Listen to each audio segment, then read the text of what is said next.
ராமநாதபுரம் மாவட்டம் நயினார்கோவில் அருகே தங்களுக்கு சொந்தமான இடத்தில் சாலை அமைத்ததை தட்டி கேட்ட ஒரு குடும்பத்தை 15 ஆண்டுகளுக்கு மேலாக ஊரை விட்டு ஒதுக்கி வைத்துள்ளனர்.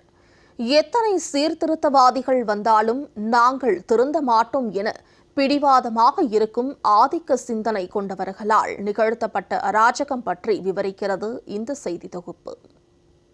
ராமநாதபுரம் மாவட்டம் நயினார்கோவில் ஒன்றியத்திற்குட்பட்ட வாகவயல் கிராமத்தில் காளிதாஸ் முனீஸ்வரி தம்பதியினர் வசித்து வருகின்றனர். கடந்த 2007ஆம் ஆண்டு இத்தம்பதியினருக்கு சொந்தமான இடத்தில் ஊராட்சி நிர்வாகம் சாலை அமைத்ததை காளிதாஸ் தட்டி கேட்டுள்ளார். இதனால் ஆத்திரம் அடைந்த ஆதிக்க சிந்தனை கொண்ட பெருச்சாளிகள் காளிதாஸ் குடும்பத்தினரை ஊரை விட்டு ஒதுக்கி வைத்துள்ளனர்.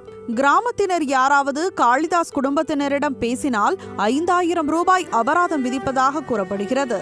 தங்களுக்கு நேர்ந்த கொடுமை குறித்து பேசிய முனீஸ்வரியின் மகளான திலகேஸ்வரி குடிப்பதற்கு கூட ஊரணி தண்ணியை எடுத்து பயன்படுத்தி வருவதாக தெரிவித்தார். பரமக்குடி தாலுகா ராம்நாத் டிஸ்ட்ரிக்ட்ல இருந்து பேசுறோம். இப்போ என்ன பிரச்சனை அப்படின்னா, விளைஞ்சிருக்க கருதை ஊராளுக்கெல்லாம் சேர்ந்துங்களா இருக்கக்கூடாதுன்னு சொல்றாங்க.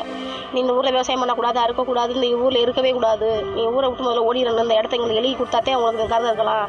ரெண்டாவது நாங்கள் தாழ்த்தப்பட்ட ஜாதின்றதுனால எங்களை ரொம்ப அடக்குமுறை பண்ணுறாங்க.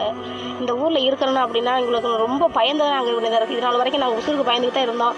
நாங்கள் ஹையர் ஆஃபீஸர்கள்லாம் கம்ப்ளைண்ட் பண்ணோம். இதனால் வரைக்கும் ஒரு அதிகாரி எந்த நடவடிக்கையுமே எடுக்க கிடையாது. பட்டியலின சமுதாயத்தை சேர்ந்தவர்கள் என்பதால் தங்களை ஊரை விட்டு ஒதுக்கி தீண்டாமை கொடுமை நிகழ்த்தப்பட்டுள்ளதாக திலகேஸ்வரி குமுறி உள்ளார். விவசாயம் பண்றவங்களுக்கு தண்ணியும் பாய்ச்ச விடுறாங்கல்ல, இந்த தண்ணியும் பாய்ச்ச போகையில பிரச்சனை பண்றாங்க. 100 நாள் பணிகளும் தனக்கு வழங்கப்படவில்லை என்ற திலகேஸ்வரி கிராமத்தில் நடக்கும் அனைத்து காரியங்களிலும் தங்கள் குடும்பம் புறக்கணிக்கப்படுவதாக வேதனை தெரிவித்தார். தங்கள் வயலில் விளைவிக்கப்பட்ட நெற்பயிர்கள் நன்கு விளைச்சலடைந்து நல்ல பலனை தந்துள்ள நிலையில் அதை அறுவடை செய்ய விடாமல் தடுத்து கொடுமைப்படுத்துவதாகவும் திலகேஸ்வரி குற்றம் சாட்டியுள்ளார். நாங்களே வேகமா போயிட்டோம். கலெக்டர் சாரை பார்த்து நாங்கள் அப்பவே கையில கொடுத்துட்டோம். ஐயா இந்த மாதிரி எங்க கறி கிடக்கியா அப்படின்னு எல்லாத்தையுமே காமிச்சோம். தங்களுக்கு இழைக்கப்பட்ட தீண்டாமை கொடுமை பற்றி மாவட்ட ஆட்சியரிடம் புகார் அளித்தும் எவ்வித நடவடிக்கையும் எடுக்கவில்லை என குற்றம் சாட்டிய திலகேஸ்வரி, இனியாவது உரிய நடவடிக்கை எடுத்து அரசும் அதிகாரிகளும் தங்களை அனைத்து சமுதாய மக்களோடும் இணைந்து வாழ வழி ஏற்படுத்தி தர வேண்டும் என கோரியுள்ளார்.